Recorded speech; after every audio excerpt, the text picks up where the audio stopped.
Aquilo que eu queria falar neste vídeo é muito importante, de facto, para mim, será talvez o tema mais importante de toda esta série de gravações, porque é relacionado com o retorno glorioso do Messias, triunfante, não mais para sofrer, não mais para ser humilhado, morto pelos homens, mas para trazer libertação, trazer redenção, trazer restauração e instaurar também o seu governo. Quando Jesus, pouco antes de partir para o sacrifício expiatório, se despediu da cidade, ele sentou-se no Monte das Oliveiras e diz a palavra no Evangelho segundo Mateus que ele chorou sobre a cidade de Jerusalém. Ele tinha dado tudo por aquela cidade, por aquele povo, tinha ensinado no templo, tinha feito curas, tinha feito maravilhas, e mesmo assim aquela cidade não conheceu o tempo da sua visitação.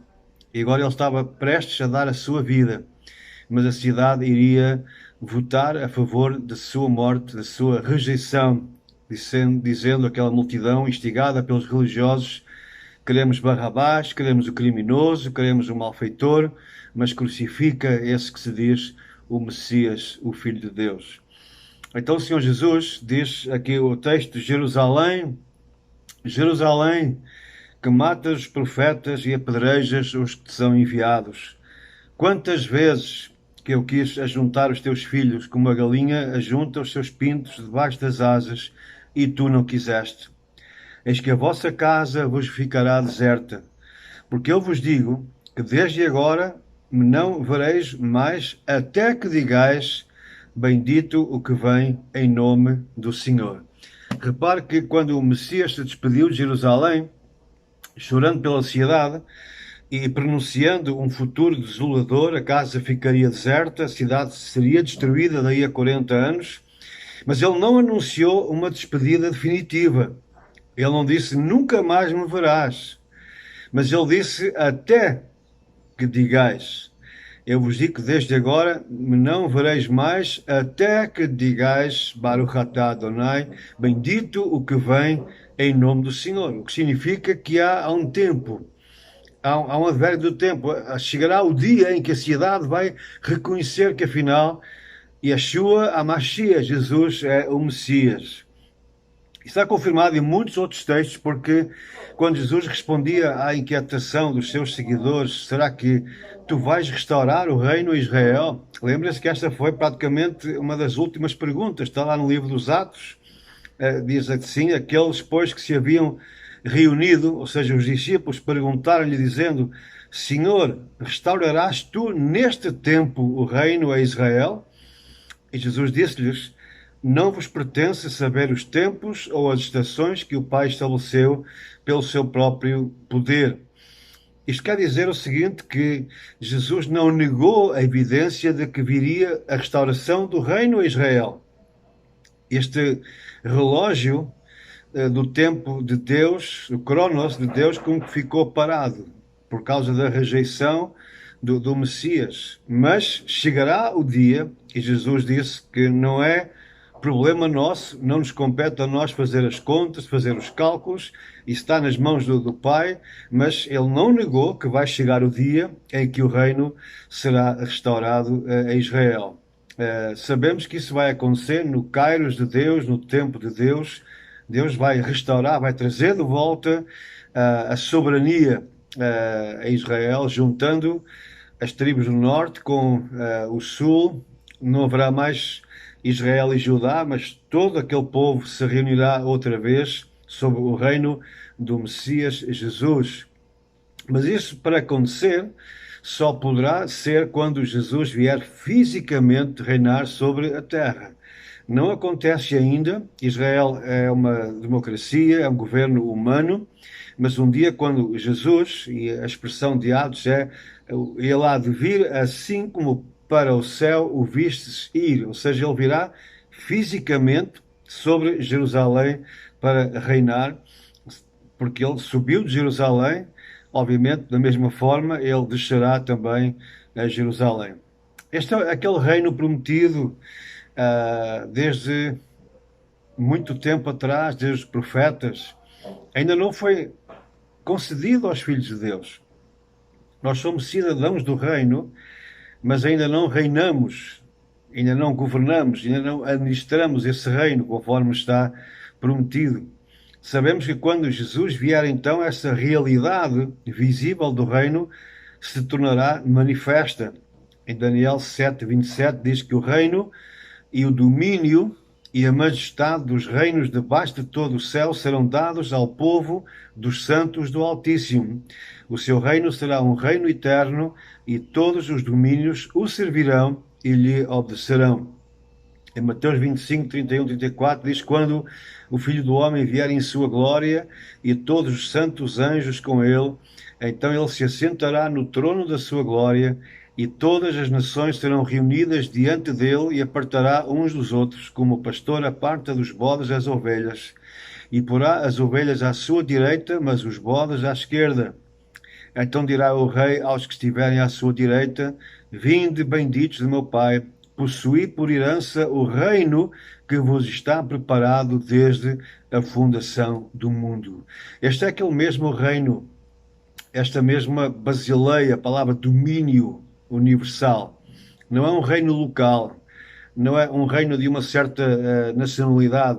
Será agora o reino universal do Messias Jesus, será estabelecido em Jerusalém, e todos os reinos humanos, todos os domínios serão submetidos a ele. Diz aqui o texto de Daniel que todos os domínios o servirão e lhe obedecerão. Este reino, este domínio, este governo será concedido ao povo dos santos do Altíssimo. E aqui não se trata unicamente de judeus salvos, como é óbvio, mas trata-se do povo de Deus, porque Mateus, confirmando este mesmo texto de Daniel, fala acerca dos seus discípulos, os seus seguidores. Portanto, não é exclusivamente para os judeus, é para todos aqueles que o seguem fielmente até à morte. Então, estes ficarão do seu lado direito, é o lado daquele que está à direita para governar, para reinar, e então eles irão conjuntamente com Cristo reinar sobre este mundo. Esta vinda, este reino físico literal do Messias Jesus, será súbita, será algo inesperado. E será algo que os homens não querem de jeito nenhum. Os homens querem continuar a governar, querem dominar. Agora tiveram o seu tempo de estarem dominados pelo governo do anticristo, do falso Messias, de Satanás. Eles escolheram o caminho errado, tal como no passado escolheram Barrabás também. Não quiseram que Jesus reinasse sobre eles. Mas Jesus não deixou de ser o rei. Apesar das escolhas humanas, apesar da rejeição dos judeus, Jesus não deixou de ser o Senhor dos senhores e o Rei dos reis. Por isso, quer os homens queiram, quer não, quer eles desejem, quer não, Jesus irromperá na história humana. E Daniel fala acerca daquela pedra, capítulo 2, ele fala de uma pedra que é cortada, não se sabe de onde, sem auxílio de mãos. Portanto, é uma pedra que não é cortada pelos homens. Esta foi aquela visão que Nabucodonosor teve e que Daniel conseguiu revelar pelo Espírito de Deus. Então, aquela estátua que representava os grandes poderes, os domínios, começando pelo domínio da Babilônia, cabeça de ouro, depois o peito representando os medo-persas, prata, e depois as pernas de bronze, representando também a rapidez do leopardo da Grécia, do Império Grego, com Alexandre o Grande e por aí fora, e depois os pés de uma mistura de barro com ferro, a dureza do ferro. E, no entanto, tudo aquilo que parece uma grande segurança, uma construção humana que ninguém conseguirá abater, será necessária apenas uma pedra. Tal como aconteceu com David e Golias. Toda aquela força daquele gigante caiu por terra com uma simples pedra. Assim também o reino de Deus virá na forma de uma pedra, acabará por completo, esmiuçará por completo estes reinos dos homens, e diz que essa pedra vai crescendo, vai crescendo e vai crescendo e vai encher toda a terra. Obviamente não é uma pedra física. Essa pedra representa a pessoa de Jesus Cristo, aquele que é a pedra viva. Então ele virá dos céus inesperadamente e vai destruir por completo os reinos dos homens. E ele sim implantará o seu reino. Diz lá Daniel: nos dias desses reis, ou seja, no dia em que os homens estiverem no auge da sua glória, o Deus do céu levantará um reino que não será jamais destruído. E este reino não passará a outro povo, esmiuçará e consumirá todos esses reinos, mas ele mesmo, ou seja, este reino, subsistirá para sempre. Este retorno, esta pedra que virá dos céus, Jesus Cristo, e que será visível, e que será uma vinda definitiva, virá para reinar, terá como foco Jerusalém e o povo de Israel, e vai trazer numa altura de grande aperto para o povo judeu, e que nós estamos a ver preparar-se cada dia. O povo judeu está sendo cada vez mais cercado pelos seus inimigos.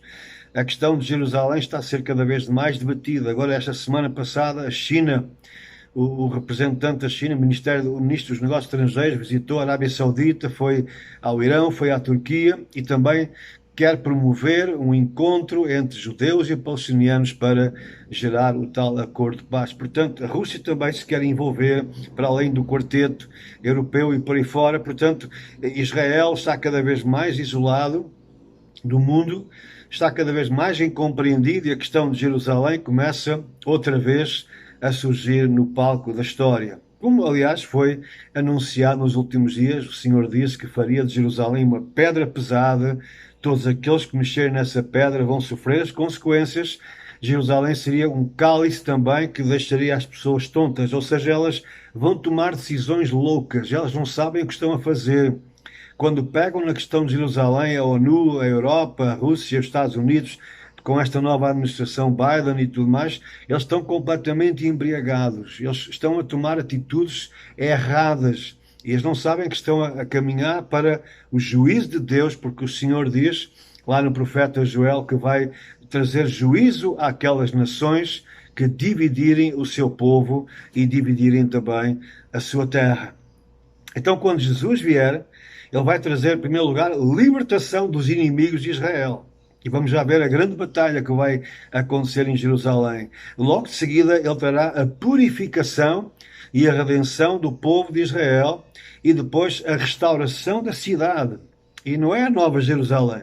Isso fica para muito depois. Estamos a falar da Jerusalém atual. Esta Jerusalém que nós conhecemos agora e que alguns de nós muito amamos, essa cidade vai ser restaurada, vai haver uma mudança geológica na cidade, que nós iremos descrever mais tarde. E então Jesus instalará ali, naquela nova configuração desta Jerusalém, e estamos a falar outra vez desta Jerusalém, porque há muita gente que confunde, acham que isso só vai acontecer na Nova Jerusalém, aquele cubo gigantesco que descerá dos céus. Mas, queridos irmãos, essa Nova Jerusalém só virá depois do milénio, só virá nos tempos muito mais tardios do que agora. Esta Jerusalém que agora existe, ela tem que ser restaurada, ela tem que ser purificada, porque foi ali que o Messias deu a sua vida. Aquela cidade foi, entretanto, conspurcada também pela rejeição do Messias. E o Senhor diz que vem purificar aquela cidade, vem purificar aquele povo. Lá está o texto dizendo: voltarei contra ti a minha mão e purificarei inteiramente as tuas escórias, ou seja, o teu lixo, os teus pecados, as tuas imundícias. E o Senhor diz depois: e tirar-te-ei toda a impureza. Esta impureza é o pecado. E diz: e te restituirei os teus juízes como foram dantes, e os teus conselheiros como antigamente, e então te chamarão cidade de justiça, cidade fiel. Sião será redimida com juízo, e os que voltam para ela com justiça, mas os transgressores e os pecadores serão juntamente destruídos, e os que deixarem o Senhor serão consumidos. Lá o livro de Joel também diz que Judá será habitada para sempre, e Jerusalém de geração em geração. E diz o Senhor: purificarei o sangue dos que eu não tinha purificado, porque o Senhor habitará em Sião. Essa é a minha grande expectativa, de um dia poder subir a Jerusalém. Ao contrário do que agora acontece, quando eu subo a Jerusalém, já o fiz muitas vezes e quero voltar a fazer em breve, assim Deus permita, e as condições também. E a gente vê igrejas com cruzes, vemos o símbolo do Islão, vemos problemas em todo aspecto, vemos o Islão em força ali no Monte do Templo, no Monte Sagrado. Vemos uma cidade que, ainda de ser uma cidade maravilhosa, mas uma cidade sempre com muita segurança, porque a qualquer momento pode haver ali uma zaragata, um atentado, qualquer coisa. E tão bom a gente saber que um dia, quando subirmos a Jerusalém, nós vamos ali para adorar o Messias. Não haverá mais cruzes, não haverá mais a meia-lua, não haverá nada disso. O Senhor vai limpar toda essa religiosidade, toda essa impureza e vai instalar ali o seu trono, o seu reino. O seu trono descerá dos céus. Ele estará presente na terra, irá purificar o seu povo. E com bom nós sabermos que iremos estar ali e o veremos face a face para ouvirmos as suas leis. Mas isto vai começar por uma grande batalha, que está descrita lá no livro de Zacarias, capítulo 12 até ao capítulo 14. Muita gente não entende bem que batalha é esta, mas eu creio que esta será a última batalha da grande campanha do Armagedon. Cada vez mais há uma compreensão entre os estudiosos que o Armagedon não será uma única batalha no Vale de Jezreel, mas é uma concentração de tropas e exércitos do mundo inteiro e que então haverão ali várias batalhas, talvez uma, duas ou três, mas a última terá lugar realmente neste vale lá em Jerusalém, o vale de Josafá, como é chamado, o vale da decisão, como vemos em Joel. Então esta batalha final de Jerusalém, eu chamo até a batalha por Jerusalém, ela distingue-se daquela batalha no Armagedon, porque no Armagedon o Senhor vai combater desde os céus.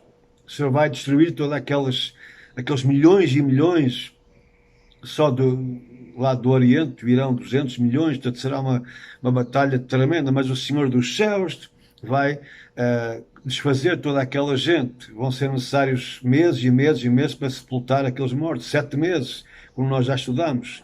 Mas nesta batalha por Jerusalém, o Messias, Jesus, terá os seus pés, ou seja, estará fisicamente já no Monte das Oliveiras. Também, ao mesmo tempo que lá na Batalha do Armagedon nós vemos a descrição do Anticristo e do falso profeta, que serão mortos ali e depois as suas almas descem ao inferno, como nós sabemos, mas nesta batalha por Jerusalém nós já não vemos qualquer alusão ao Anticristo ou ao falso profeta. Daí a minha compreensão é que esta batalha será a última de todas as batalhas, porque logo que Jesus vence esta batalha, ele entra triunfalmente pelos portões, pelo portão oriental, e vai entrar triunfalmente em Jerusalém, tal como aconteceu há 2000 anos, quando ele entrou, montado num jumentinho, e foi aclamado naquele dia, mas logo de seguida foi rejeitado. Mas agora ele não virá mais montado num jumentinho, ele virá montado no seu cavalo branco, porque ele é Rei dos Reis, Senhor dos Senhores, e virá não para ser rejeitado, mas para impor a sua vontade, o seu reino. Então, nesta batalha, em primeiro lugar, é o Senhor quem convoca todas as nações contra Jerusalém. O espírito do anticristo já está a seduzir as nações. Eles estão-se a meter... O que é que a China tem a ver com a questão de Israel? Mas eles já estão metidos, já se querem envolver naquela questão. A Rússia e outras nações.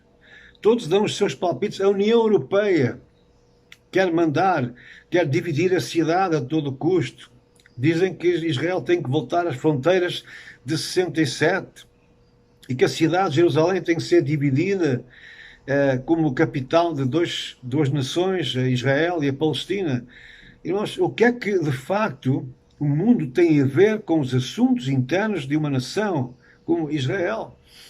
E Deus não leva isso de forma leve. Deus está assumando a sua ira contra essas nações que se voltam contra Israel e contra os propósitos de Deus. Então Deus vai ali naquele vale de Josafá, lá em Jerusalém, Deus vai acertar as contas com as nações que lutaram ou tentaram lutar contra os planos de Deus em relação à sua cidade. Lembremos que Jerusalém é a cidade de Deus, não é dos homens, não é a ONU, não é uma cidade internacional como alguns querem fazer. O Vaticano, por exemplo, quer tornar aquilo uma cidade internacional. Não! Aquela é a cidade de Deus, aquele é o povo de Deus, aquela é a nação de Deus. Zacarias 14, 2 diz: Eu ajuntarei todas as nações para a peleja contra Jerusalém, e a cidade será tomada, e as casas serão saqueadas, e as mulheres forçadas, e metade da cidade sairá para o cativeiro, mas o restante do povo não será extirpado da cidade. Haverá realmente uma conquista do inimigo em Jerusalém, uma parte da população será dizimada. Deus vai permitir que isso aconteça como castigo para aquele povo rebelde. E lembremos que em Jerusalém moram muitos muçulmanos, moram muitos cristãos nominais, moram muitos ateus, muita gente rebelde. Então essa gente certamente será castigada.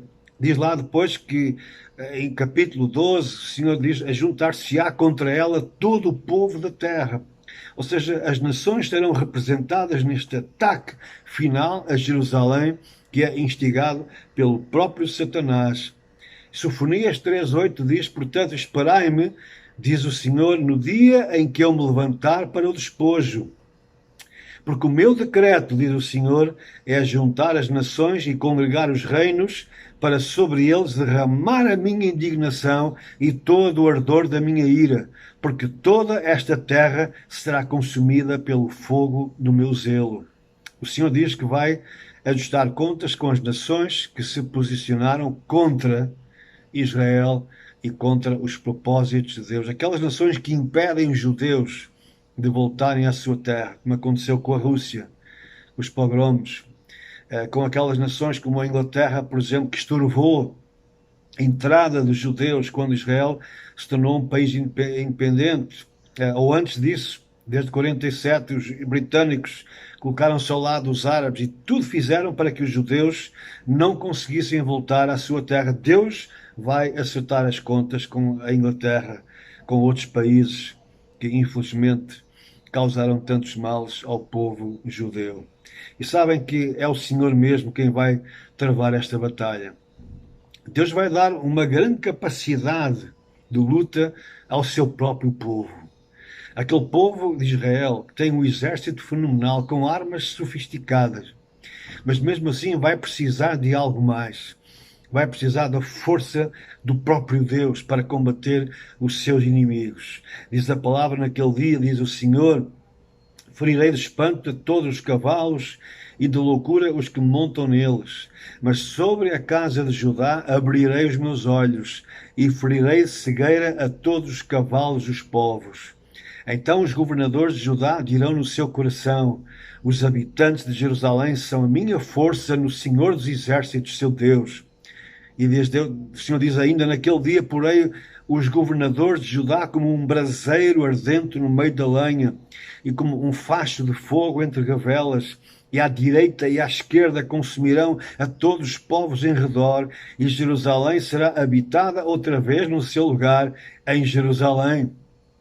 Ou seja, estes soldados, estes combatentes de Israel vão ter uma energia muito maior, serão como autênticos tições de fogo que se vão voltar para um lado e para o outro, talvez com armas extremamente sofisticadas, vão derrotar todos aqueles inimigos à sua volta. O Senhor diz lá em Zacarias 12, 9, acontecerá naquele dia que procurarei destruir todas as nações que vierem contra Jerusalém.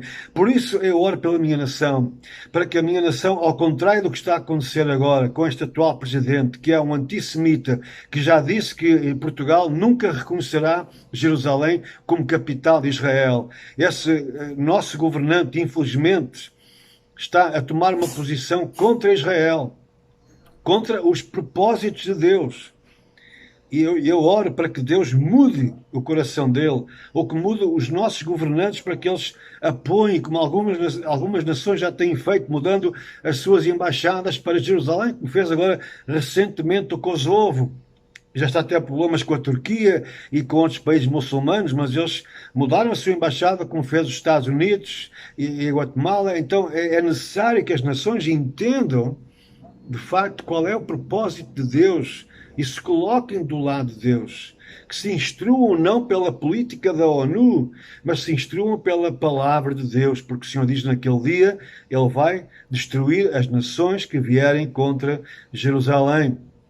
Diz o Senhor sairá e pelejará contra estas nações como pelejou assim no dia da batalha. Naquele dia estarão os seus pés sobre o Monte das Oliveiras, que está de fronte de Jerusalém para o Oriente, e o Monte das Oliveiras será fendido pelo meio para o Oriente e para o Ocidente, e haverá um vale muito grande, e metade do monte se apartará para o norte e outra metade dele para o sul. E diz o Senhor, e esta será a praga com que o Senhor ferirá a todos os povos que guerrearem contra Jerusalém. A sua carne apodrecerá, estando eles em pé, e lhes apodrecerão os olhos nas suas órbitas, e a língua lhes apodrecerá na sua boca. Naquele dia também acontecerá que haverá da parte do Senhor uma grande perturbação entre eles, porque cada um pegará na mão do seu próximo, e cada um levantará a mão contra o seu próximo. E também Judá pelejará em Jerusalém, e as riquezas de todos os gentios serão ajuntadas ao redor, ouro e prata e roupas em grande abundância. Assim será também a praga dos cavalos, dos mulos, dos camelos e dos jumentos e de todos os animais que estiverem naqueles arraiais, como foi esta praga. Esta descrição que aqui é feita, que a carne dos militares irá apodrecer, estando eles ainda de pé, os seus olhos irão também apodrecer e a sua língua também.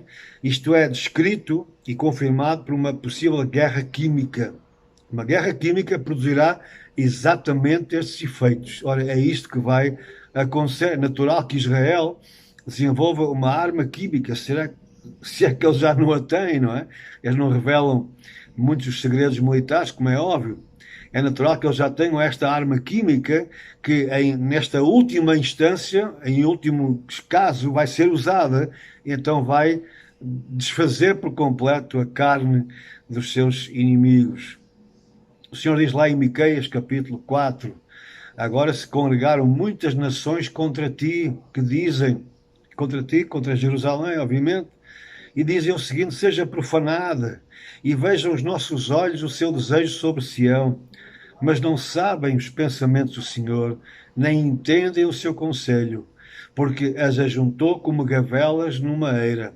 Levanta-te e trilha, ó filha de Sião, porque eu farei de ferro o teu chifre e de bronze as tuas unhas, e esmiuçarás a muitos povos, e o seu ganho será consagrado ao Senhor, e os seus bens ao Senhor de toda a terra. Essas nações, elas não conhecem os pensamentos do Senhor. Elas não ouvem a voz de Deus. Desprezam os seus conselhos. Por isso Deus dará uma força extraordinária ao seu povo, como ferro, para que eles possam combater os seus inimigos. Diz lá em Joel 3, eis que naqueles dias e naquele tempo em que removerei o cativeiro, ou seja, a opressão de Judá e de Jerusalém, congregarei todas as nações e as farei descer ao vale de Josafá.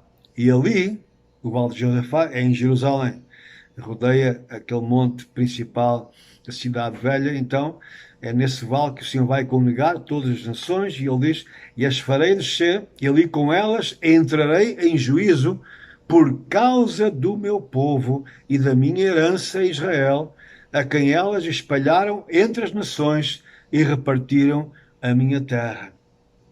O Império Romano, no ano 70, destruiu a cidade de Jerusalém e levou os judeus cativos para Roma e para outras partes do Império Romano. O juízo já veio sobre Roma, mas mais juízo virá ainda, porque Deus vai ajustar contas com todos aqueles que expulsaram os judeus da sua terra, tal como fez com Nabucodonosor, e diz aqui, e também com aqueles que repartiram a minha terra. Deixem-me ser claro acerca disto. Não há, nos planos de Deus, qualquer hipótese de haverem dois estados na terra de Israel. Eretz Israel, terra de Israel. Aquela terra foi uma herança dada a Abraão, Isaac e Jacob e aos seus descendentes. É uma terra que foi dada como herança ao povo de Israel. Não é para repartir com ninguém. Por isso todos aqueles inimigos de Israel e a maior parte do mundo quer repartir a terra, dando uma parte para os chamados palestinianos, são os árabes, que ali moravam, e outros que vieram do Egito, do Iraque e de outras partes, para impedir que os judeus se estabelecessem na terra. E estas novas gerações seguintes foram nascendo já naquela terra, e às quais foram dados o nome de palestinianos, embora que a terra não se chame Palestina, mas isso é outra conversa. Mas eles querem a toda a força criar um Estado, um local na Judeia, na Samária, para os palestinianos, e então dividir a cidade de Jerusalém. Mas veja o que aconteceu em Gaza, na faixa de Gaza, quando Ariel Sharon decidiu entregar aquela faixa, aquele naco de terra, faz fronteira com o Egito, e entregar aos palestinianos. O que é que eles fizeram? Eles votaram a favor, já destruíram logo tudo. Quando os judeus saíram, eles deram cabo das sinagogas, deram cabo das plantações, destruíram tudo aquilo que os judeus lá tinham feito. Vejam só, a mentalidade. E depois votaram num governo que apela à destruição do Estado de Israel, que é Hamas.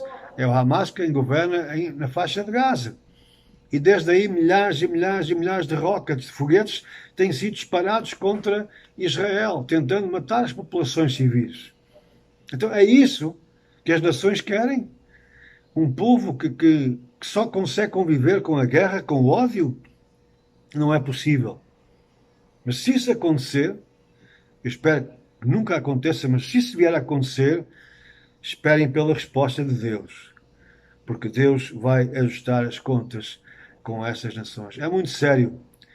E o Senhor disse a Abraão que aqueles que se voltarem, aqueles que amaldiçoarem Israel também serão amaldiçoados. Portanto, temos de tomar uma postura, mesmo como cristãos. Israel não é, obviamente, um país perfeito, são governos com problemas, como qualquer outro governo. Nós não defendemos todas as práticas do governo de Israel, mas temos que reconhecer que, apesar de tudo, eles são o povo que Deus escolheu. São o povo eleito. E que eles, se estão ali, é contra a vontade dos homens, mas é pela vontade de Deus. Porque se não fosse Deus a trazê-los para aquela terra, eu vos garanto que eles não conseguiam lá entrar, com tanta oposição de tantos países do mundo, e com tantos inimigos à sua volta, com tantas guerras que foram travadas por exércitos muito maiores do que os exércitos de Israel, que quase nem existiam. Eles não tinham armas, não tinham aviões, não tinham nada. E, no entanto, eles ganharam todos aquela guerra. Eu pergunto a vocês, acham que isto é normal? Não é normal. É Deus, o Senhor Deus, quem está por trás do seu povo. Por isso Deus zela por aquela terra. Deus não permite que aquela terra seja tirada outra vez, porque o Senhor disse que nos últimos dias traria o seu povo dos 4 cantos da terra para estarem em Israel para sempre, e de lá nunca mais seriam arrancados. É assim que ele acaba a sua profecia no livro de Amós. De lá eles nunca mais vão ser arrancados. Isso é garantia de Deus, e Deus zela por cumprir a sua palavra. Venha a ONU, venha Joe Biden, venha Putin, venha quem for, Erdogan, Deus ri-se desses indivíduos, porque eles se esquecem que há um Deus acima dos céus. É Ele quem governa, é Ele quem domina, é Ele quem terá a última palavra. Louvado seja o seu bendito nome. Amém.